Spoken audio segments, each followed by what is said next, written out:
안녕하십니까? 몽골 선교사 박경숙 목사입니다. 전봇대 십자가, 자율적 교회 운영. 함께 공동체 생활을 하는 제자들은 대부분이 몽골의 미래를 짊어질 대학생들이기에 등록금을 교회에서 대주고 있다. 그리고 그들의 용돈과 생활하는 데 필요한 모든 생필품 역시 교회에서 일체 다 지원해주면서 양육하고 있다. 뭐든지 제자들과 함께한다. 예수님처럼 길거리 전도도 언제나 함께하고 길거리 전도하다 잠잘 때도 함께, 먹을 때도 함께한다. 그리고 좋은 것은 항상 제자들에게 먼저 가지게 했다. 그랬더니 지금은 좋은 것이 생기면 자기들이 먼저 내 것부터 챙겨놓는다. 그리고 은행 통장과 카드도 이제는 그들에게 맡겨서 공동 관리하게 하고, 시장 가서 물건 사오는 것도, 성도들 구제하는 것도, 한국에서 물건 오면 찾아와서 나누는 것도 모두 제자들에게 맡기고 있다. 물론 헌금도 다 제자들이 관리하면서 필요한 곳에 사용한다. 그리고 헌금 명단만 내게 갖다 준다. 그러면 나는 기도할 때 헌금자 이름을 보며 축복 기도해 주는 것이 나의 일이다. 예수님도 제자들에게 모든 재정을 다 맡기셨기에 나도 그 방법을 따랐더니 너무 잘한다. 우리 제자들이 책임감을 가지고 한다. 그리고 돈 들어갈 곳은 많은데 늘 돈이 없으니까 얼마나 열심히 부르짖어가며 오랫동안 기도하는지 모른다. 가끔 제자들에게 모든 것을 맡기고 있는 나의 운영 방식을 시기상조라고 염려하시는 분들도 계시지만, 제자를 키웠으면 이젠 맡기는 것도 과감히 해야 한다. 비록 그렇게 하다 한두 번은 속을 수가 있더라도 결국에 가서는 그들은 잘 해낼 것을 믿어 의심치 않는다. 사실 재정을 모두 맡기고 났더니 오히려 그들이 더 절약하고 규모 있게 물질을 관리하고 있다. 빔 프로젝트가 없어서 주일학교와 어른들 예배에 찬송도 못 띄우는 불편함을 1년 가까이 겪으면서도 제자들은 애절하게 기도를 하지 않았다. 다들 나만 바라보고 있었다. 그런데 올해부터 모든 재정을 다 넘겨주니까 자기들이 빔 프로젝트 달라고 소리소리 지르며 매일 기도를 한다. 오히려 제자들의 기도하는 시간이 많아지고 교회를 생각하면서 눈물 흘리는 시간이 많아졌다. 교회의 운영자로서 공동 책임을 느끼면서 하나님 일에 더 가까이들 나가고 있는 것이다. 올해 들어 몽골 대통령 선거를 앞두고 기독교에 대한 핍박이 더욱 심해지고 있다. 현직 대통령이 다시 선거에 나오면서 불교 부흥 정책을 공약으로 걸었기 때문이다. 그래서 금년 4월부터는 현지인 교회에 한국 선교사가 예배를 드릴 수 없게 되었다. 한국 선교사는 한인 교회에서만 예배를 드리도록 했기 때문이다. 나는 요즘 그러한 정국을 바라보면서 그동안 제자들을 교육시켜 강단에 세워 설교 훈련을 하게 하였는데, 하나님께서 이런 때를 예비하셔서 나에게 감동을 주셔서 그렇게 하셨었구나 하는 생각이 든다. 오묘하신 하나님의 준비하심이 얼마나 놀라운지 모르겠다.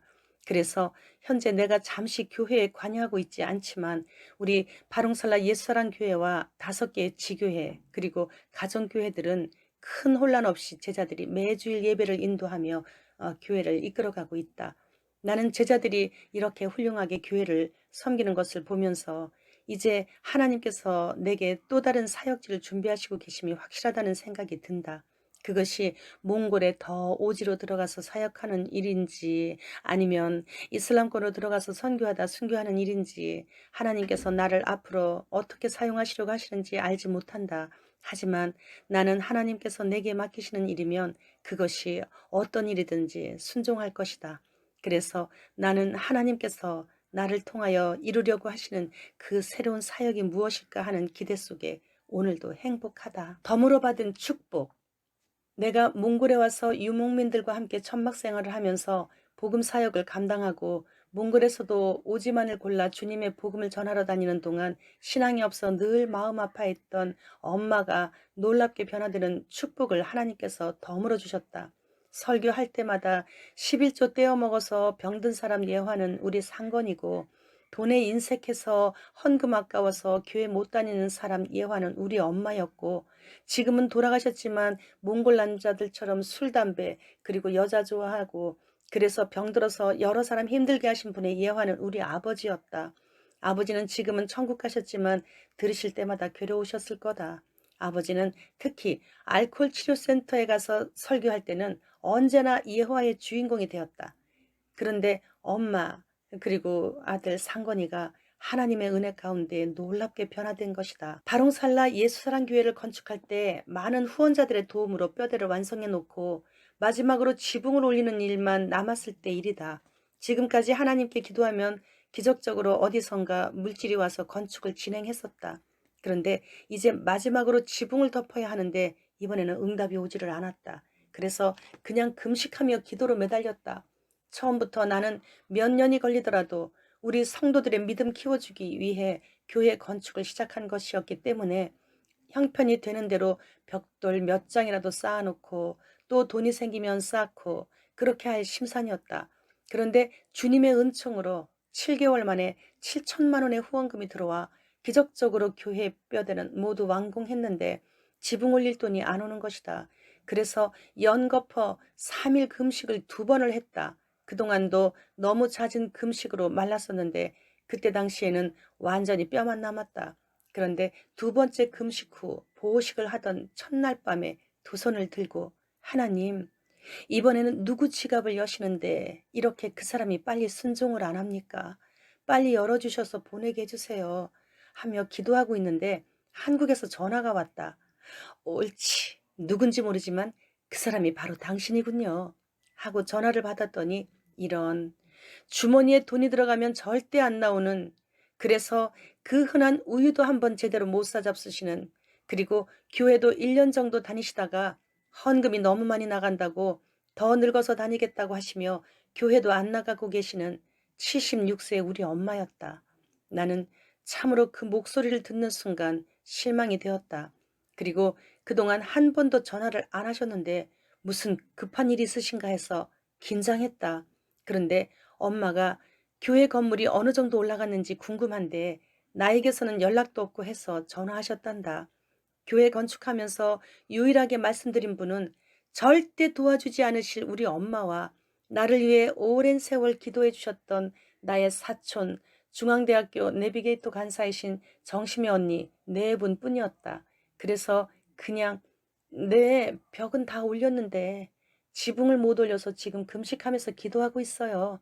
했더니 아니 그럼 누가 보내준다고 연락 왔니? 하신다. 그래서 글쎄 지금 누구냐고 하나님께 여쭤보고 있는데 엄마가 전화하신 거예요.